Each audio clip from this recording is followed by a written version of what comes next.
It was a sunny afternoon, and I was having the time of my life on my in-laws' ranch. The ranch is 5,000 hectares wide and a known tourist attraction in town.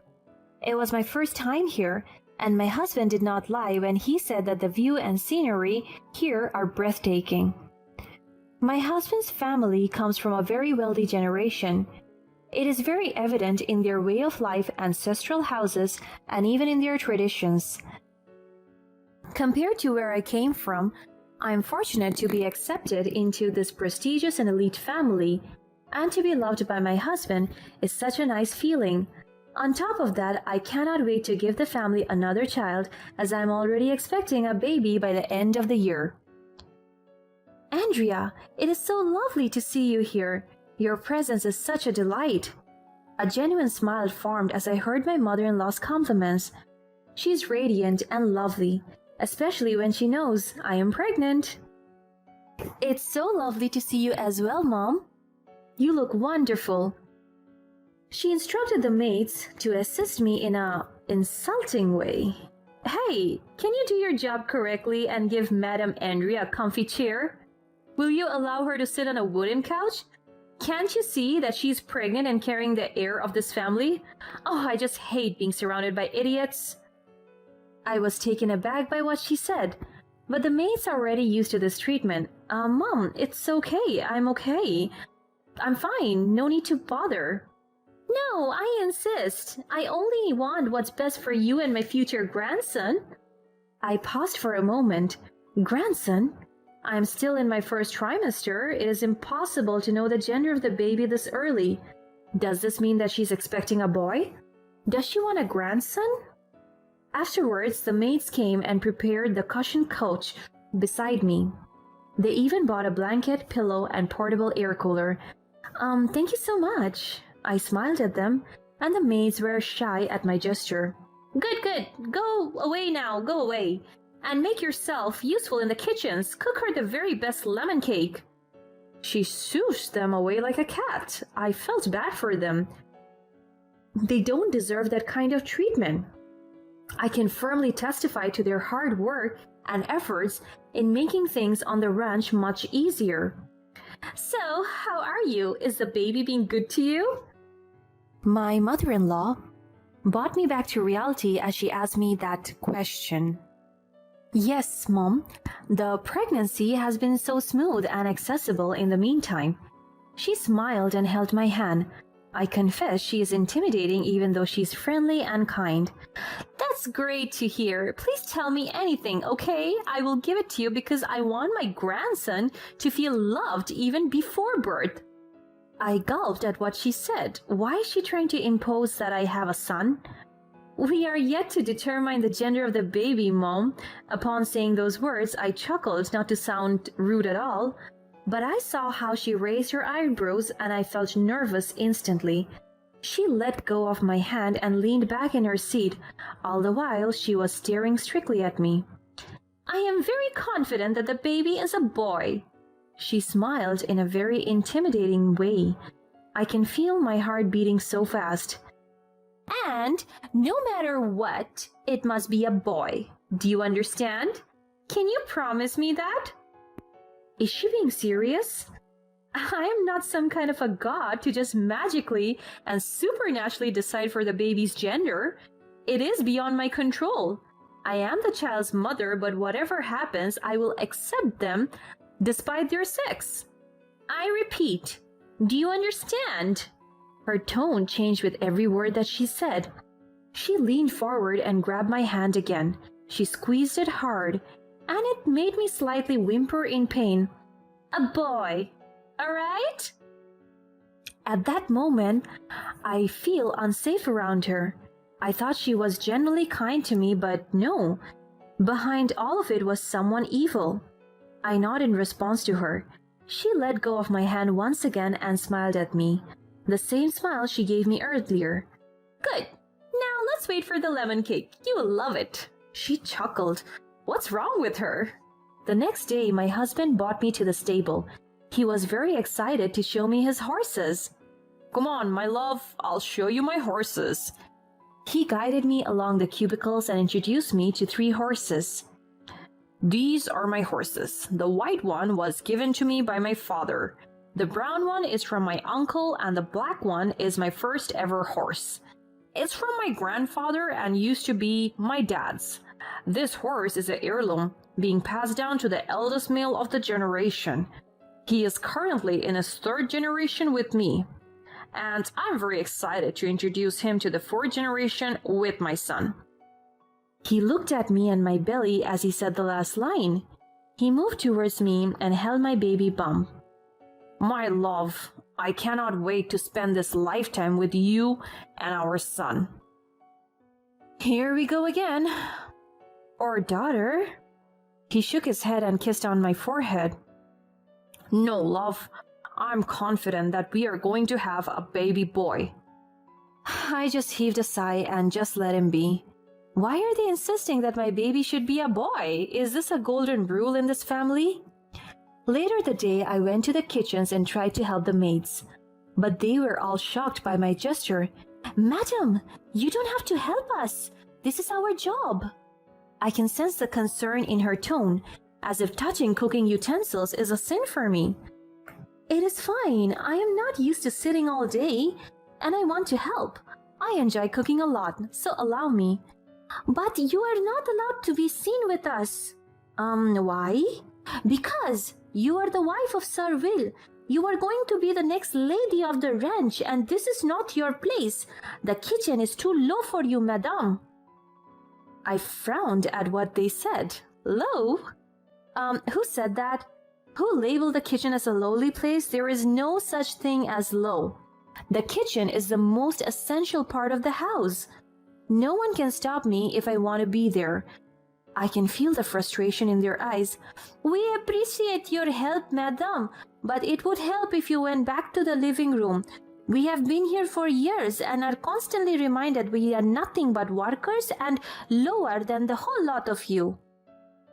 I am not like them. I heaved a sigh and reassured them. "Don't worry, I will become the lady of this house soon, and I promise you, you will be treated equally." I smiled at them and they smiled back at me. I could sense that my words have lifted an intense heaviness in their heart. "Thank you so much for your kindness, madame." But before I headed out, I tried to ask them a question. "You said you guys had been here for years. Perhaps you may know why the family is so eager to have a baby boy." One maid dropped a spoon while she was washing it. She immediately picked it up nervously. I also saw them clashing their elbows as if they were pushing each other to answer my question, until one was brave enough to do it.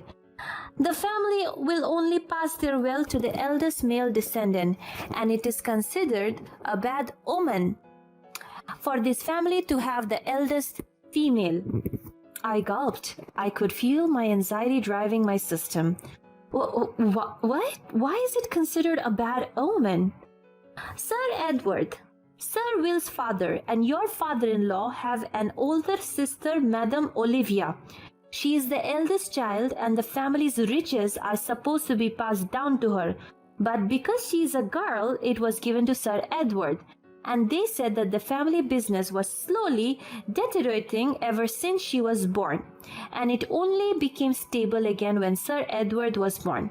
That's why the family expects to have a male heir again to further prove and sustain the family's wealth and legacy." What happened to Olivia?" "She died 5 years ago." I thanked them for what they said and immediately went to our room. I could feel the pressure on my shoulders. Now I know why they're so eager to have a boy. But what if I cannot? Will this family suffer because of me? I'm scared. 6 months have passed and I am currently in labor. My in-laws are all anticipating the birth of my child. And because of deep anxiety, I preferred not to know the baby's gender because I did not want it to affect my mental health. That could also be a potential health hazard to the baby in my belly. After hours of labor, I finally delivered my baby. My baby, is it a boy? The nurse was about to give me my child when my husband insisted on holding them first. His mood changed as soon as he looked at the baby. "It's a girl." He looked at me with complete disappointment. The nurse, including my doctor, clapped their hands and congratulated me. "Congratulations, Mr. and Mrs. Parkson! You have a healthy baby girl." My husband gave me our daughter and walked out of the room. This is certainly not okay. I can feel my heart breaking. Months have gone by and I am living the opposite life. This is very different from what I experienced before I gave birth to my daughter Ariel. Now I live with insults, disgust, and dismay from my husband's family daily. I can tolerate their mistreatment toward me, but it is so low they mistreat even my daughter.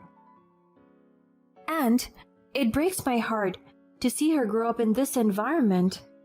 Also, we were treated as an outcast during family gatherings. On top of that, my husband is mistreating me as well. His family branded me as unfortunate because I couldn't deliver a son. Is it my fault? One day, my husband came home in a bad mood, and that time Ariel was having a tantrum. She has been crying for almost 2 hours already. I have been carrying her for 2 hours as well. And I know how much her cry irritates and annoys Will. Can you make that baby shut the fuck up? He kicked the table that was full of Ariel's things, including her essentials and food. Our baby was shocked by the loud noise, so she cried even louder. Will could not contain the noise anymore, and he pushed me and Ariel as well. We stumbled on the floor, and luckily I was able to protect Ariel from the floor. But I got bruises on my knees and a big cut on my elbow from the intense fall. Ariel kept on crying. He did not even bother to help us. "The two of you are useless. The curse is true. Ever since that child was born, the company has been going downhill. I am so unlucky with you." He pushed the nearest table his hand could reach, and the things on it scattered to the floor. The impact made my child cry even more. "Please, Will, stop this already." "This will only stop once you give me a son." He went out of the room and slammed the door hard. The two of us were left there, crying. My daughter does not deserve this. The news of my father-in-law being unwell came to me. He's suffering from a stroke and is in a critical condition. One of his dying wishes is to see his grandchild. So the next day, my mother-in-law came to visit me and my daughter. I prepared myself for the insult and disrespectful words she will say to me. As she entered the house, Ariel played in the living room, crawling while sucking on her pacifier. "Oh, please, get this girl out of my way!" My mother-in-law shouted as if an animal was blocking her way. I quickly picked Ariel up and carried her. The sight of her irritates me. It ruins my day. I cannot fathom enough how unfortunate this generation is for having an eldest female leading them. I just kept silent. Her misogynistic words towards my daughter shattered my heart. "We are going to the hospital. Hurry and prepare yourself. As much as I do not want my husband to know about your daughter, I have no choice. This is the last thing that I want him to know. And if ever the knowledge of you giving birth to a girl will worsen his situation, then I will blame you for everything. You are nothing but curse to this family. I will make your life miserable." I kept my head strong. I held my tears back and followed what she said. I prepared and went to the hospital together with my daughter. As soon as my father-in-law saw me, he smiled. "You're a beauty. Will is fortunate to have you." I can feel the tears forming in my eyes as I realize that Will is not lucky to have me, and he made sure that I'm constantly reminded of that every day. And from my peripheral vision, I can see my mother-in-law rolling her eyes at me. He changed the moment I gave him a daughter. "Let me see my grandchild." I closed my eyes and gathered all my confidence. I opened it and picked Ariel up from the stroller. I gently gave him my daughter, and he carefully reached out to receive her. I can feel the nervousness from my hands down to my feet. He wept as soon as he saw Ariel's face and recognized that she was a girl. I was shocked by his reaction. I was expecting him to be mad and disown the child, but he cried and hugged her so tight. "Dear, what are you doing?" My mother-in-law is so confused. "Stop doing that, it's a girl. You know how the eldest female can bring bad luck to this family. You don't want that to affect your health, do you?" Finally, a girl. She looks exactly like my older sister, Liv. My mother-in-law started to panic and tried her best to make my father-in-law let go of my daughter. "What are you doing?" "Let go of that child, she's a curse." "Are you listening to yourself? You're talking nonsense. This is my grandchild, your grandchild as well. Whether you like it or not, she will inherit the family's wealth, including the ranch. And I'm doing this in honor of my late sister Olivia, and this is my dying wish." "You're the one talking nonsense here." "Enough of your evilness, Clarissa. I'm very much aware of your wickedness to Andrea and her child, and I will not let it slide this time." He instructed his legal advisor, who was with her inside the room. While clinging to my daughter, who was sleeping tight in his arms, he told his lawyer to transfer all of his riches to Ariel alone. My mother-in-law was so shocked, but there was nothing else she could do because my father-in-law immediately signed the papers and made it legal to the law that Ariel was his heir, skipping over my husband, his son, and Ariel's father, Will. I cried out in disbelief. The lawyer told me that Clarissa and Will were stripped of any titles and claims to their inheritance, which is currently owned by Ariel. My mother-in-law cried for mercy. Please forgive me as well as Will." "I did not raise that boy to be an abusive husband and father. I lost faith in him as I lost mine in you. You are free to do whatever you want now, and I'm free to find my rest because I'm content to know that the family is in good hands with my granddaughter." Afterwards, my husband came to the room and was already notified about his father's decision. He kneeled immediately and asked for forgiveness. But instead of forgiveness, my father-in-law turned the tables and made Will pay $20 million compensation for what he did to Ariel and me. The same goes for Clarissa, my mother-in-law. On that day, both of them learned the hard way, and from then on, the Parkson family progressed from their traditional thinking and practice of passing down a family inheritance. It is true that in humility, there is a reward.